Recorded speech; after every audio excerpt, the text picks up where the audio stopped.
wasumu lenda bane nkhani akinde kuzana ndi mkuluyu wafa chifukwa cha TikTok manifested nde atenge ndizofunika kwambiri kuti nkhani imene ndigawe ndini chifukwa yoti anthu ambiri mumakotonyoza anthu pa internet ndi chionda kulakulu nchitidwe umene ulekeni adawa zina lawo ndi Oluwa Sakoti amachokera mu dziko la Ghana ndipo amanyozana ndi mkazi uyu mkazi amene zina lake ni Maama Asa mkazi amene amachoka ku Ghana koma anthu asakukhala ku Ghana ayi ali kunja mandivese ndipo apeza zoti anthu amanyozana pa TikTok say na girl we provoke nipa. Do you know? Internet sana okay say woman vote of thanks no. Je face her ya.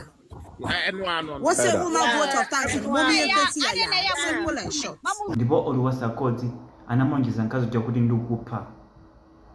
Mandivesa ndipo nkazo jaso anamuza Oluwa Sakoti kuti ngarunga kwaniso ndi paine it's fine koma ineso ndupanga yani zigazi ntunizo ndinaneso ndikupa. Ndipo nkazo ja namulonjeza Oluwa Sakoti sufika pa 25 December ukhala utamwalira ndipo zinthu zimene zachitikadi Oluwa Sakoti wamwalira sanafike pa 25 December ayi wamwalira mandivesa ndakulu chonde makamaka anthu amene makonda onyoza anthu pa social media nchitidwe umene ulekeni chifukwa anthu ena ake ndoyipa